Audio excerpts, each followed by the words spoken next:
Estamos de regreso ya en esta tercera emisión y con el gusto de saludar aquí en el estudio al profesor investigador de la Universidad de Guadalajara, José Gómez Valle. Maestro, bienvenido, buenas noches.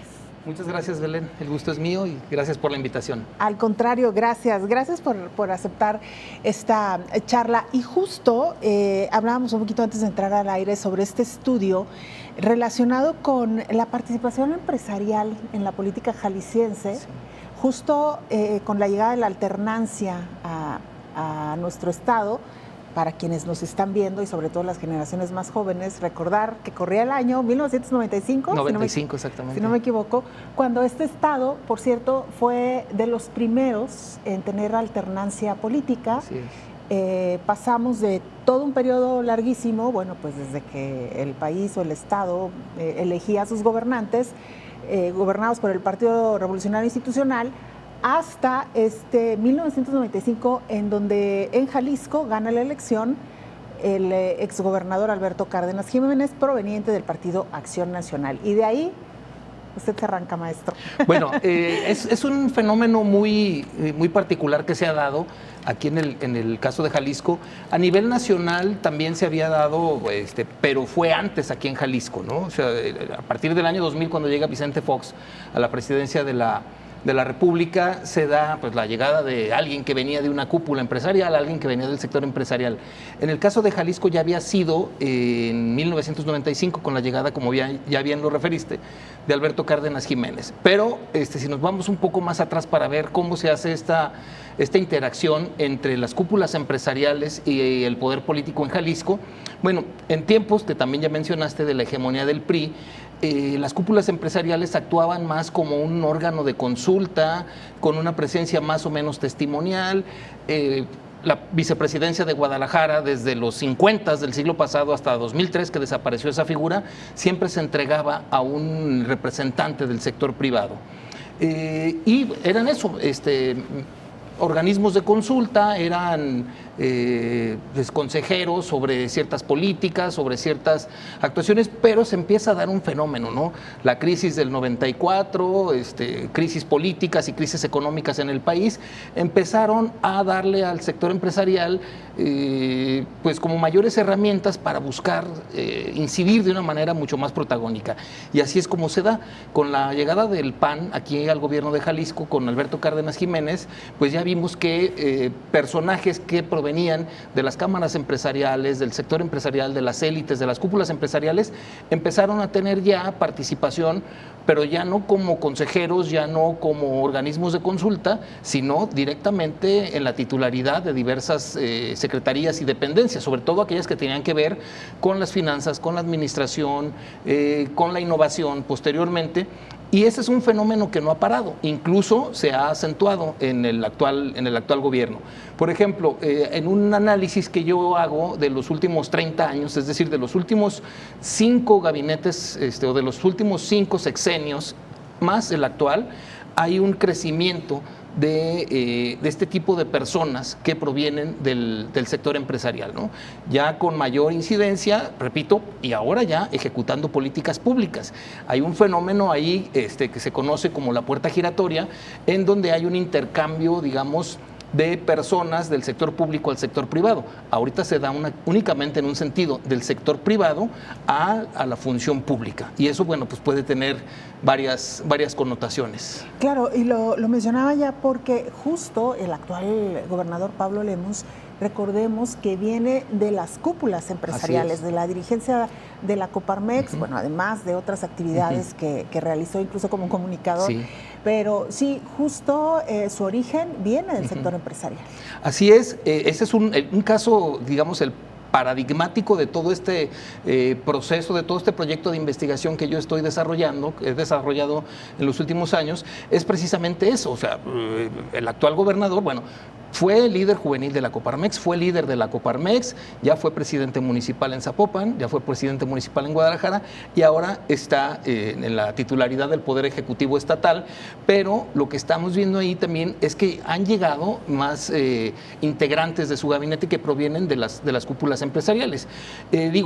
son ciudadanos, tienen derecho a participar, nada más que hay que tener mucho cuidado en dónde se separa esa línea de el interés público, el bien común, el bienestar colectivo, con intereses particulares, ¿no? Que se podrían, tienen acceso a información privilegiada, tienen la dirección de las políticas, tienen la ejecución de las políticas públicas, entonces pues habría que tener mucha observación en este tipo de fenómenos. Que me parece que ese es justo uno de los meollos del asunto, maestro, porque si nos remontamos nuevamente a 1995, que es la primera vez en que vemos de una manera clara un gabinete integrado principalmente por empresarios, y recordamos a Sergio García de Alba, por ejemplo, como secretario de Economía en ese tiempo en el gabinete estatal, el propio Francisco Mayorga, en fin, varios personajes que provenían directamente del empresariado, algunos de ellos de la academia, recuerdo también, pero particularmente del empresariado, y justo en aquella época lo que se planteaba era estos intereses, hasta dónde estos empresarios se pueden beneficiar a sus empresas o a sus sectores o a sus cercanos desde el gobierno. Y recuerdo que algunos de ellos decían que habían dejado sus empresas en manos de alguien más en lo que ellos se dedicaban a la función pública, lo cual aquellos que dijeron la verdad luego tuvieron que regresar a sus empresas porque no las estaban cuidando como ellos querían que las cuidaran, ¿no? Así es, ese es el detalle. Pues, repito, tienen todo el derecho de participar en la vida pública, es un derecho constitucional votar y ser votados, pero habría que ver también cómo llegan y cómo ejercen. Llegan con un discurso de innovación, de eficiencia, de transparencia, de probidad.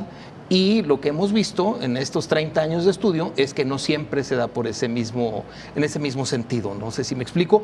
Hay señalamientos, sí hay desempeños, digamos, notables, pero también hemos visto señalamientos mediáticos que incluso han llegado a denuncias, ¿no? A instancias de señalamientos o de removerlos de los cargos que han ocupado. Entonces, es un fenómeno por demás interesante que necesitamos arrojar luz sobre todo este tipo de procedimientos, sobre este tipo de comportamientos, y ver que pues ya hay digamos una especie de manual ya de reclutamiento. Las universidades privadas fungen también como escuelas de cuadros para el sector empresarial, para que de ahí brinquen a cargos públicos. Repito, ya no son estos órganos de notables que asesoraban, a los cuales se les consultaba. No, ya inciden directamente y ya han ganado elecciones, y hay otros que han llegado a sus nombramientos, a sus cargos, por un nombramiento, pero otros lo han ganado en las urnas.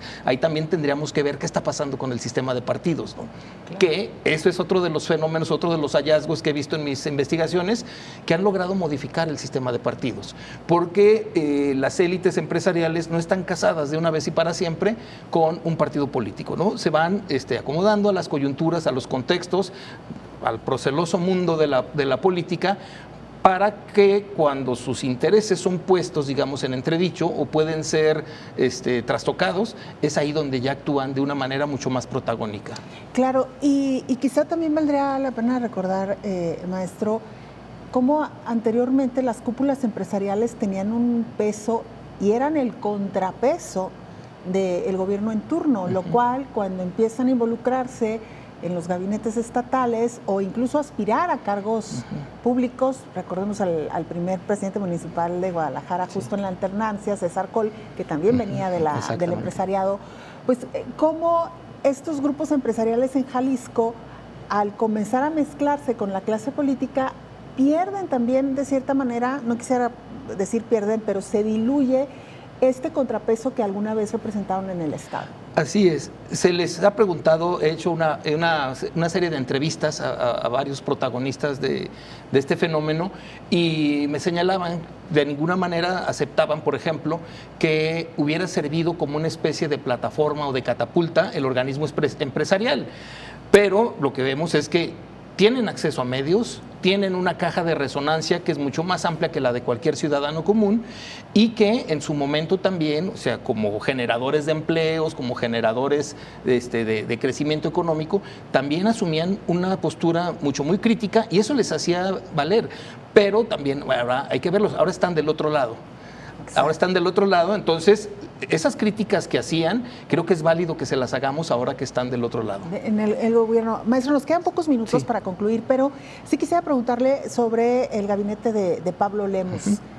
¿Qué nos puede decir en términos generales? ¿Cómo conformó su gabinete? Bueno, el gabinete se conformó con 8 personas provenientes de cúpulas empresariales o de estar ligadas a las élites productivas. Es el número más amplio en estos 30 años que hemos estado analizando. Con Alberto Cárdenas hubo 4, con Francisco Ramírez Acuña hubo 4, con Emilio González hubo 3, con Aristóteles Sandoval hubo 2, con Enrique Alfaro hubo 3 y ahora hubo 8. Hubo 8, bueno, acaba de salir Horacio Fernández, que estaba en la coordinación de innovación, que fue precisamente un empresario que ya provenía también de ser diputado federal y que ahora su salida del gabinete esgrime que es precisamente porque quiere atender nuevamente sus empresas que dejó un poco descuidadas. ¿Qué vemos en estos cambios? Digo, es muy pronto para hablar de los cambios. Lo que sí podemos decir es que, bueno, ya transcurrió un año de gobierno, ya hay un reacomodo al interior del gabinete, pero lo que habíamos leído en columnas de opinión, todo eso, que se esperaban cambios un poco más, más llamativos, ¿no? Ahora son únicamente cambios, digamos, cosméticos, de no mucho impacto y en áreas que no tienen, digamos, una repercusión mediática como la seguridad, la movilidad, etcétera, ¿no? Bueno, pues luego hablaremos de los políticos que se volvieron empresarios. También, ¿no? Hay muchos. Que es la otra parte. Sí. Maestro, muchas gracias por habernos acompañado. No, al contrario, ¿Dónde consultamos el estudio? Un gusto. Bueno, el estudio es un libro que editó el Colegio de Jalisco. Está para descarga gratuita o lo pueden seguir también en mis redes sociales. Lo tengo ahí anclado.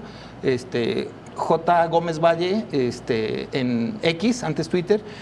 Y en la página del Colegio de Jalisco también. Es un libro sobre élites políticas en Jalisco. Enhorabuena, muchas gracias. Al contrario, gracias a ti. Buenas noches. Es José Gómez Valle, académico de la Universidad de Guadalajara. Vamos a la pausa, regresamos con más información.